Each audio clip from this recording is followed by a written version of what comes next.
Junior शिक्षक भर्ती को लेकर लखनऊ में आज अभ्यर्थियों ने प्रदर्शन किया। हजरतगंज में दर्जनों की संख्या में नौजवान पोस्टर बैनर लेकर पहुंचे और सरकार के खिलाफ नारेबाजी करने लगे। प्रदर्शनकारियों की मांग है कि जूनियर एडेड शिक्षक के 6000 पदों पर भर्ती प्रक्रिया पूरी की जाए। 2019 से भर्ती प्रक्रिया अधर में लटकी हुई है। यूपी में नई सरकार का गठन भी हो गया है, नई भर्तियों का भी ऐलान हो गया है, लेकिन जूनियर एडेड की चर्चा कहीं नहीं है। इस बात से नौजवान खफा हैं और आज उन्होंने लखनऊ में इस पर प्रदर्शन भी किया। आइए सुनते हैं कि वहां जो नौजवान प्रदर्शन कर रहे थे उनका इस मसले पर क्या कहना है। चल रही जूनियर एडेड सहायक अध्यापक भर्ती के अभ्यर्थी हैं सर, हम लोग 4-5 महीने से ऑफिस टू ऑफिस एससीईआरटी का निदेशालय का चक्कर लगा रहे हैं। सर, हमारा मांग ये है कि हमारी भर्ती परीक्षा हो गया है, परिणाम भी आ गया है सर, नियुक्ति प्रक्रिया इसकी बाकी है सर। 17 नवंबर को इसका रिजल्ट आ चुका है और निदेशालय के पास जाओ तो पीएनपी भेजती है, पीएनपी के पास जाओ तो निदेशालय भेजती है।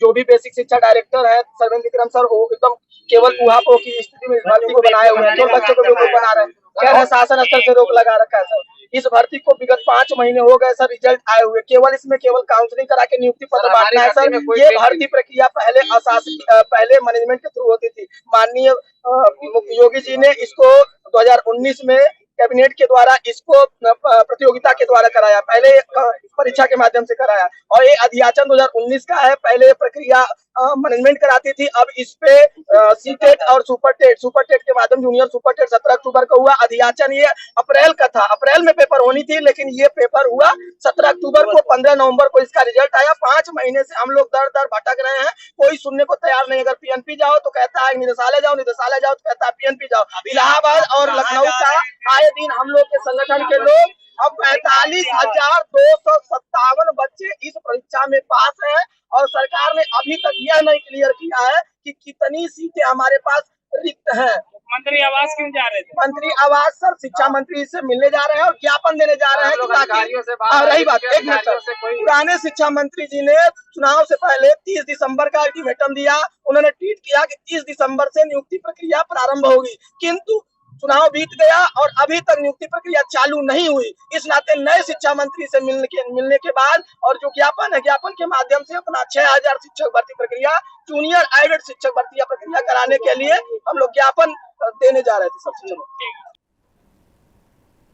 और इस मसले पर बात करने के लिए हमारे साथ लखनऊ से हमारे संवाददाता सफ़ी अहमद जुड़ गए हैं। सफ़ी, सरकार ने, योगी सरकार ने जो पहला बड़ा वादा किया वो किया कि हम अगले 100 दिनों में 10,000 भर्तियां निकालेंगे। ये स्टूडेंट्स की मांग, लगातार अभ्यर्थियों की मांग पिछले बार शासन में भी था और अभी भी वो संतुष्ट नजर नहीं आ रहे हैं।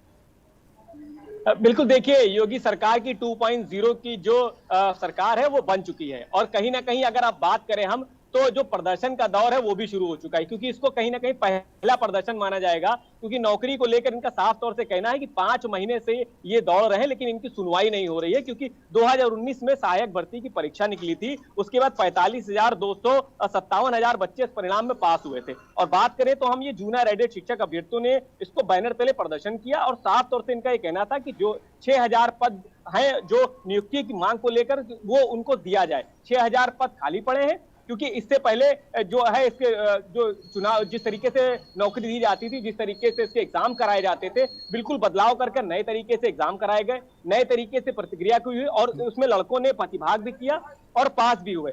पास हो गए, सब कुछ हो गया, लेकिन जब इनकी नौकरी देने की बारी आई तो लगातार टहलाया जा रहा है। अधिकारी नहीं सुन रहे हैं, ना ही कहीं किसी से बात हो पा रही। तो आज यही सब जितने भी सहायक भर्ती के अभ्यर्थी थे वो मुख्यमंत्री आवास जा रहे थे अपनी बात को रखने के लिए, लेकिन रास्ते में ही पुलिस बल ने इनको रोक लिया। फिलहाल सभी ने ज्ञापन सौंपा है और अपनी मांगों को रखा। सफी, इसमें दिक्कत क्या है? यदि पद खाली है, इन्होंने एग्जाम क्लियर कर लिया, केवल काउंसलिंग बची हुई है, तो सरकार या प्रशासन इन्हें क्लैरिटी क्यों नहीं दे रहा? क्यों इन्हें लखनऊ दिल्ली, लखनऊ इलाहाबाद दौड़ाया जा रहा है? कोई क्या सरकार की तरफ से, प्रशासन की तरफ से कोई कुछ कह रहा है? देखिए अभी प्रशासन की तरफ से कोई भी जवाब नहीं आया है। बात करने की कोशिश की थी लेकिन बात नहीं हो पाई है। लेकिन अगर देरी की बात करें तो अगर इसको समझना जरूरी होगा, क्योंकि अभी सरकार का गठन हुआ है, अभी कुछ ही दिन बीते हैं, मंत्री बने हुए हैं, तो कहीं ना कहीं भी नए मंत्री हैं, उनको समझने में टाइम लगेगा, समझाने में टाइम लगेगा। तो अभी सारी चीजें समझेंगे, उसके बाद कहीं ना कहीं इनका नंबर आएगा। क्योंकि देखिए इस लग रहा है कुछ तकनीकी खराबी आ गई। हमारे साथ हमारे सहयोगी कार्तिकेय शर्मा भी जुड़ चुके हैं। कार्तिकेय, आपने सुना होगा कि लखनऊ में आज एडेड अभ्यर्थियों, शिक्षक भर्तियों को लेकर वहां पर कई सारे लोगों ने प्रदर्शन किया। उनका कहना है कि सरकार में उनकी बात कोई सुन नहीं रहा। अभी हम शफी से बात कर रहे थे एक टेक्निकल ग्लिच के पहले। सरकार आश्वासन दे रही है, सब कुछ क्लियर हो चुका है, लेकिन इन छात्रों को, इन अभ्यर्थियों को इलाहाबाद से लखनऊ, लखनऊ से इलाहाबाद दौड़ाया जा रहा है, लेकिन शिक्षा मतलब नौकरी के मामले में कोई ठोस आश्वासन नहीं दिया जा रहा। मुझे ना दो चीज लगती है। एक चीज ये लगती है कि कहीं ना कहीं सरकारें और राजनीतिक दल सच नहीं बोलते हैं। अब वो सच इसलिए नहीं बोलते हैं क्योंकि भाई चुनाव सबको जीतना है, और अगर ये सच बोल देंगे कि हमारे पास इतनी ताकत नहीं है कि हम सभी को नौकरी दें और सभी को ऐसी नौकरी दें जो रेगुलराइज्ड नौकरी हो, कहने का मतलब पे कमीशन वाली नौकरी हो जाए, कहने का मतलब ऐसी नौकरी हो जाए जिस नौकरी से आप रिटायर हो जाए, जिससे कि मतलब कहने का मतलब है कि पूरा घर परिवार आराम से पल जाए, तो वो सच कहने का मुझे लगता है किसी को मादा नहीं है। मोटी बात यह है कि भारतीय राज्यों में जो फिजिकल हेल्थ है वो इतनी खराब है कि ये लोग नौकरी दे ही नहीं सकते हैं। इनके जितने भी आप देखें राजस्व विभाग की जो रिसीट्स हैं, 35 से 45% तो केवल नौकरियों के उस पर जाता है। जैसे पीडब्ल्यूडी विभाग, कई लोग कह रहे थे बड़ा मक्खनदार मंत्रालय मिल गया जितिन प्रसाद को, लेकिन आपको जानकर हैरानी होगी कि 40,000 करोड़ के इस विभाग में लगभग 30 से 32% केवल, या उससे ज्यादा भी हो सकता है, सिर्फ नौकरियों की तनख्वाह है। यानी बाकी आप खर्च करिए तो 35% तो तनख्वाह देंगे। तो मोटी बात यह है कि कोई ये चीज कहता नहीं है कि भाई हम कर नहीं सकते। अभी जैसे ये इनको सबको कॉन्ट्रैक्ट में रख लिया जाए और ये सब लोग कॉन्ट्रैक्ट में आ भी जाए, फिर बात होगी भाई हमको रेगुलराइज करिए, फिर रेगुलराइज में बात अटक जाएगी। कार्तिकेय, तो इसलिए कोई आश्वासन दे नहीं पा रहा है। बिल्कुल बिल्कुल बिल्कुल ये सारे मसले बाकी जगहों के भी। यहाँ पर कार्तिकेय पद है, पदों में रिक्तियां हैं, सरकार ने परीक्षा ले ली, पास हो गए, केवल काउंसलिंग बाकी है और उनको पद की नियुक्ति देना बाकी है। समस्या यहाँ आ रही है कि उसके बावजूद उनको कहा गया कि आपको हम करा देंगे, उसके बाद नई सरकार आई, पूर्ण बहुमत की सरकार आई, और उसके बाद दोबारा उनके जीवन में आंदोलन और इलाहाबाद, लखनऊ। अब वो आप कह रहे हैं कि आंदोलन हुआ, इलाहाबाद से लखनऊ जा रहे हैं, लेकिन सच बात तो ये है ना कि ऐसा क्यों हो रहा है। अगर वाकई इतना पैसा है, इतनी नौकरियां हैं, तो एक झटके में अनाउंस भी कर सकते हैं। इसका मतलब है कहीं ना कहीं प्रशासनिक और राजस्व को लेकर दिक्कत है। इसका मतलब ये लोग सच बात बता नहीं रहे। मतलब जी सफ़ी, आपसे मैं एक सवाल पूछना चाहता हूं कि जिस तरह से आप देख रहे हैं, पहले भी 97,000 शिक्षक भर्ती को लेकर काफ़ी हंगामा चलता रहा, प्रदर्शन चलते रहे। यहाँ पर एग्ज़ाम होते हैं, एग्ज़ाम के बाद पर्चा आउट हो जाता है, पर्चा आउट के बाद दोबारा एग्ज़ाम होता है और उसके बाद रिजल्ट नहीं आता। तो ये जो तमाम चल रहा है, यदि हालत इतनी ही ख़राब है तो सरकार एक क्लैरिटी क्यों नहीं दे पा रही है? सरकार नौकरी भी नहीं दे रही है और क्लैरिटी भी नहीं दे रही है। देखिए, अगर बात करें हम 97,000 शिक्षक भर्तियों की, तो वो लगातार कई महीनों तक उन्होंने प्रदर्शन किया। बिल्कुल चुनाव के आखिरी तक प्रदर्शन करते रहे वो। बिल्कुल लास्ट टाइम जिस दिन चुनाव के तारीखें ऐलान होनी थी, जिस दिन चुनाव होना, तो चुनाव तक वो गए, जहां वोटिंग पड़ रही थी वहां भी गए अपनी बात को रखने के लिए। विधायक पद के लिए खड़े थे, उनसे मिले जाकर अपनी गुहार लगाई कि हमारी बात वहां तक पहुंचाइए और अगर जीतते हैं तो हमारी बात रखिए। अब जीत गए, 2.0 की योगी की सरकार भी बन चुकी है, लेकिन देखिए कहीं ना कहीं ये बात योगी आदित्यनाथ तक नहीं पहुंच पा रही है। जिस तरीके से सफ़ी, ऐसा कैसे संभव होगा? जो चीजें अखबार और हर जगह का मतलब हर जगह छाया हुआ है, लखनऊ के सारे अखबारों में छाया हुआ है, मतलब ये मानना आज के दिन में जब सोशल मीडिया का जमाना है कि ये बात मुख्यमंत्री तक नहीं पहुंच पा रही, ये तो लगभग असंभव होगा।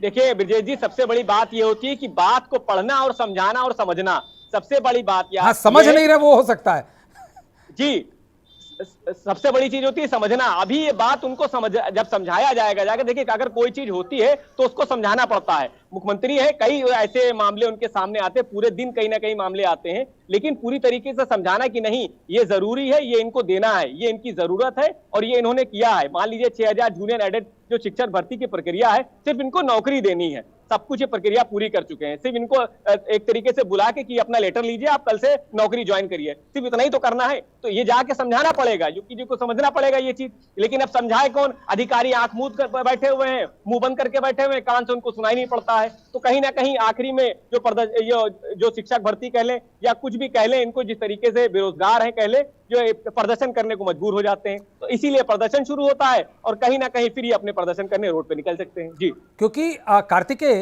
फिजिकल डेफिसिट या फिजिकल कंडीशन सरकार की खराब है, ये तो सब जानते हैं। समस्या क्या है? नौकरी भी देना सरकार की सबसे बड़ी प्राथमिकताओं में से एक है। जब से योगी आदित्यनाथ की 2.0 की सरकार आई है, जो सबसे बड़ा अनाउंसमेंट है वो अनाउंसमेंट ये है कि हम 100 दिनों में 10,000 नई भर्तियां करेंगे। लेकिन ये मुद्दा ऐसा है कि जिसके बारे में एक तरफ से सरकार इसको अति महत्वपूर्ण मानती भी है, अनाउंस भी करती है, और ये भर्तियां ऐसी हैं कि पद रिक्त है, केवल लेटर देना है, सारी प्रक्रिया पूरी की जा चुकी है और अधर में लटके हुए हैं छात्रों का भविष्य, और छात्र बिल्कुल भी आश्वस्त नहीं है। दुनिया में कभी भी कोई ऐसी सरकार नहीं हुई जो नौकरियां प्रॉमिस नहीं करती है। अमेरिका में भी हर बार राष्ट्रपति आके नौकरी प्रॉमिस करते हैं और हर राष्ट्रपति प्रॉमिस करते हैं। बस फर्क ये है कि जब वो नौकरी प्रॉमिस करते हैं तो कहते हैं कि मैं यहाँ इंडस्ट्री लगाऊंगा, आपके यहाँ कारखाने खुलवाऊंगा, मैं आपके यहाँ ये करूंगा, उस आदमी का इन्वेस्टमेंट करूंगा। ये सब कोशिशें बहुत हुई उत्तर प्रदेश में, आपने तो देखा होगा कि बिजली का कारखाना लगेगा। लगता है नहीं नॉर्थ इंडिया में, मध्य प्रदेश, छत्तीसगढ़, बिहार, झारखंड, उत्तर प्रदेश जनरल इंडस्ट्री तो लगती नहीं है। फिर सबकी आशा टिक जाती, भाई सरकार नौकरी दे, सरकार ही हमको एब्जॉर्ब कर ले। और स्किल के नाम पे जीरो। भाई 2014 से स्किल इंडिया प्रोग्राम भी चल रहा है, ठीक है, उसमें सारा ठीकरा नहीं फोड़ा जा सकता, क्योंकि उससे पहले भी लोगों को सोचना चाहिए था कि बिना स्किल की नौकरी नहीं मिलेगी। तो मोटी बात है कि नौकरियां प्रॉमिस करते हैं तो, लेकिन आपको नौकरी प्रॉमिस निजी क्षेत्र के जरिए करनी चाहिए जहां एब्जॉर्प्शन रेट ज्यादा है। क्योंकि देखिए कार्तिकेय, इसमें गलती तो सरकार के पार्ट में है ना, क्योंकि हम स्किल की बात करते हैं, लैक ऑफ स्किल की बात कर सकते हैं, लेकिन यदि आप एक पर्टिकुलर पैमाने पर नौकरी देना चाहते हैं, उस पैमाने पर 6,000 छात्र खरे उतरते हैं, आप उन्हें सेलेक्ट कर लेते हैं, उसके बाद नौकरी नहीं देते, तो यहां पर ना स्किल की कमी है, ना आप यदि आपके पास राजस्व नहीं है उसकी भी कमी नहीं, यहां इंटेंशन की कमी है। यहां पर और किसी भी चीज की कमी नहीं, यहां सिर्फ इंटेंशन कमी है। हो सकता है इंटेंशन की कमी हो सकता है कि वो वेट करना चाहते हो, वो बाकी सब चीज है। लेकिन जो बड़ी तस्वीर है वो ये है, चलिए आपकी बात मानी, 40,000 लोग, जितने भी लोग हैं उन सबको नौकरी मिल गई। पर क्या ये नौकरी का सिलसिला, मांग का सिलसिला खत्म होगा इससे? नहीं। दूसरा वर्ग बोलेगा हमको नौकरी चाहिए। भाई मोटी बात यहाँ आ रही है कि जो क्यों उत्तर भारत के इन राज्यों को बीमारू राज्य बोला जाता है। आप लोग इंडस्ट्री लगाते नहीं है, स्किल सेट्स क्रिएट नहीं होती हैं, सबको बीए करके चाहिए नौकरी। और उसके बाद जब सरकारें राजनीतिक शक्ति नहीं दिखाती अपने ही प्रॉमिस को पूरा करने के लिए, तो सब सड़क पे उतर आते हैं। तो मैं तो उसको एक बिल्कुल दूसरी दृष्टि से देखता हूं। मेरा मानना है ये हमारे समाज का और हमारे राज्य सरकारों का एक सामूहिक फेलियर है, जिसमें हम लोगों ने लोगों को निजी क्षेत्र में काम करने के लिए प्रोत्साहित नहीं किया। भाई आप याद करिए तो 70 और 80 के दशक में, मुझे तो याद है भाई, मैं तो 75 की पैदाइश हूँ, क्या बनोगे? 7 लोग बोलते थे तुम IAS ऑफिसर बन जाओ, IPS बन जाओ, तो इनकम टैक्स ऑफिसर ही बन जाओ, सिविल सर्विस का एग्जाम दे दो। तो कहने का मतलब है ये जो हमारा जो इंडियन माइंडसेट है वो कहीं ना कहीं समस्या का जड़ है कार्तिकेय। लेकिन तब से अब तक में तो काफी चेंज है। खैर ये बड़े बहस का मुद्दा है, लंबी